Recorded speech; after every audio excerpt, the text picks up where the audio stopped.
Si tu es déjà passé aux cheveux naturels ou que tu envisages de le faire, cette vidéo est pour toi. Très souvent, on me demande qu'est-ce que tu fais sur tes cheveux? Est-ce que ça te prend du temps de t'en occuper? Pour finir par une phrase du genre bon courage. Nous sommes encore beaucoup de femmes noires à penser que s'occuper du cheveu afro est une véritable corvée, insurmontable et même parfois inutile. Ceci complètement à raison, parce que nous sommes la génération qui doit tout réapprendre en matière de soins du cheveu naturel. Et comme tout apprentissage, ça peut être très long, difficile et voire frustrant. Dans cette vidéo, je partage avec toi 10 choses à savoir absolument si tu veux entretenir ton cheveu naturel afro. Et surtout, je te partage mon secret. Donc, reste jusqu'à la fin parce qu'il peut faire une vraie différence dans ton aventure capillaire. À tout de suite!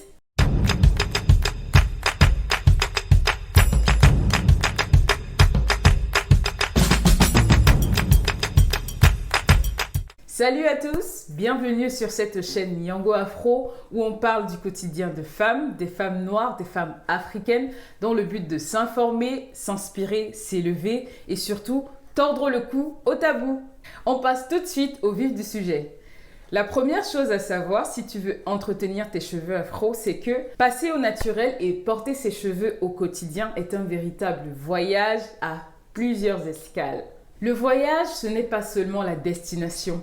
C'est aussi l'excitation, l'enthousiasme de la préparation et bien sûr le trajet. Imagine ta destination de rêve ou alors quand tu te prépares à aller en vacances ou rendre visite à des personnes que tu aimes. Tu commences à te projeter et à vivre l'expérience dès le moment où tu prends la décision de partir. Eh bien, c'est pareil avec le cheveu afro. Une fois que tu as pris la décision de passer au naturel, il faut pouvoir t'ouvrir aux merveilles que tu vas découvrir en chemin, mais surtout te préparer à surmonter les difficultés que tu pourras aussi rencontrer. Une des merveilles, par exemple, c'est la rencontre avec son cheveu bouclé et la multitude de possibilités qu'il t'offre. Une des difficultés, par contre, sera trouver une routine qui convienne à ton agenda personnel. Comme on le dit si bien, c'est une aventure capillaire et elle est pleine de rebondissements. La deuxième chose à savoir, c'est commencer petit. Un voyage de 1000 lieues commence toujours par un premier pas. Cette citation de Lao Tse résume bien mon propos. Il y a une quantité impressionnante d'informations concernant l'entretien du cheveu. Un conseil précieux, ne te précipite pas à tester toutes les méthodes. Tu vas te fatiguer.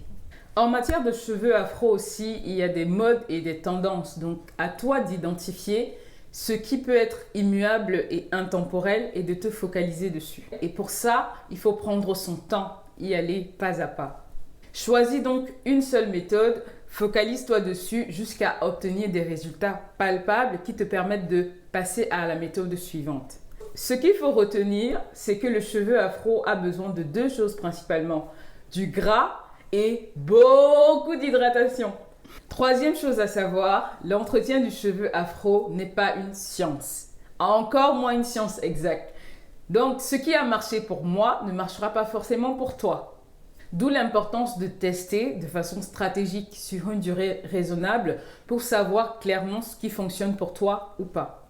Par exemple, moi, quand je commençais, je voyais partout que l'huile de coco et l'huile d'olive étaient deux huiles super efficaces et accessibles pour les cheveux. Je les ai testés et au bout de quelques temps, je me suis rendu compte que l'huile d'olive me donnait des démangeaisons et l'huile de coco m'asséchait les cheveux. Donc ce n'est pas parce qu'on parle beaucoup d'un produit ou d'un autre que forcément il est bon pour toi. Il faut choisir. En quatrième point, je te dirais, cours après un cheveu en santé et non pas après la longueur. On rêve quasiment toutes d'avoir les cheveux qui tombent jusque dans le bas du dos, de les secouer de gauche à droite comme ça et de savourer son airflow. Mais en matière de cheveux afro, viser la longueur en premier est un mauvais objectif. Je ne suis pas en train de dire que le cheveu afro ne pousse pas, loin de là. Si c'est même ce que tu penses encore, merci de casser ce mythe très rapidement. Ce que je veux dire simplement, c'est qu'un objectif beaucoup plus intéressant serait de se focaliser sur la santé du cheveu. Parce qu'un cheveu en santé pousse très bien.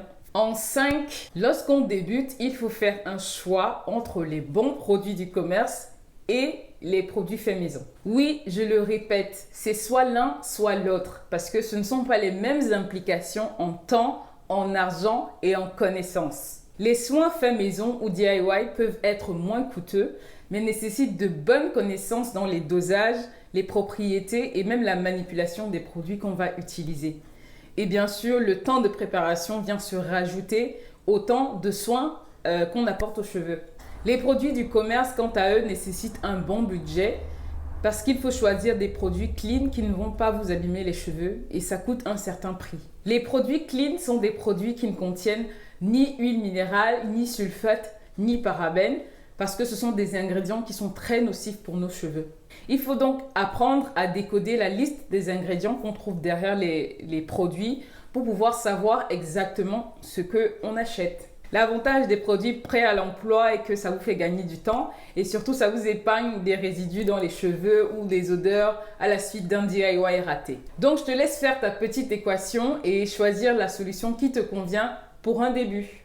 En 6, fixe-toi un objectif moyen long terme ou un pourquoi fort. Se lancer dans l'aventure capillaire, c'est comme commencer un projet long terme ou alors entreprendre un long voyage comme je le disais tantôt. Il faut définir un objectif qui va te porter dans les moments difficiles et t'éviter de revenir à la case départ ou de faire demi-tour pour garder notre belle métaphore du voyage. Pour trouver ton pourquoi fort, il te suffit de te poser plusieurs fois la question « Pourquoi je passe au naturel ?»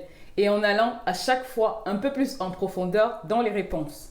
Et d'ailleurs, si tu cherches des bonnes raisons, j'en ai partagé quelques-unes dans une vidéo précédente que je t'invite à aller regarder. Moi, par exemple, j'ai 2 raisons qui me portent. La première, c'est apprendre pour transmettre à mes filles, à mes nièces, à mes sœurs, aux femmes autour de moi. Et la deuxième, c'est avoir encore des cheveux sur mes tempes à mes 50 ans. C'est un vrai record de nos jours. La 7e chose à savoir, c'est autorise-toi des pauses. Si tu en as un peu marre, chose que je peux très bien comprendre, fais une coiffure qui peut te durer quelques semaines tout en préservant la santé de tes cheveux. Occupe-toi de tes autres priorités et reviens à tes cheveux une fois que tu es disponible et disposé à les chouchouter. Après tout, ce ne sont que des cheveux aussi. Si tu les coupes, ils repousseront forcément. Ça prendra un certain temps, c'est sûr, mais ça repoussera. En 8, accepte l'idée de te faire accompagner. Si tu as du mal à te retrouver dans le trop-plein d'informations, et que tu veux gagner du temps, fais-toi accompagner. Il existe aujourd'hui beaucoup de personnes qui proposent des prestations dans le coaching capillaire. Elles pourront t'aider à poser les bases en matière de soins de cheveux afro et t'aider à être autonome par la suite. Si tu as du budget, tu peux même aller en institut spécialisé. Là-bas, tu auras des conseils et tu apprendras comment manipuler tes cheveux de la bonne façon. Il faudra tout de même bien te renseigner avant d'y aller parce que certains salons de coiffure afro sont de vrais centres de torture pour le cheveu naturel. La 9e chose que tu dois absolument savoir, c'est que porter ses cheveux naturels, c'est la liberté. Je ne cesserai jamais de le répéter. Si tu arrives à porter fièrement tes cheveux naturels au quotidien, tu verras que tu trouves aussi la force de surmonter les autres complexes liés à ton physique que tu pourrais avoir. Et les complexes, c'est un sujet qui touche beaucoup de femmes. Porter ses cheveux naturels afro, c'est aussi un très bon moyen d'apprécier soi-même sa propre beauté et de booster sa confiance en soi, sans attendre forcément les compliments de son entourage, de la société, et même oser aller à contre-courant des dictats de la beauté qui se veut blanche aux cheveux lisses. Tu fais ton choix, tu l'assumes et tu te sens pousser des ailes. Tant que tu ne fais de mal à personne, les haters, tu ne les calcules plus. Pour le 10e point, comme promis, je te révèle mon secret. C'est l'effet cumulé. La somme des petites actions entraîne un résultat phénoménal. C'est un secret de polichinelle, mais ô combien important.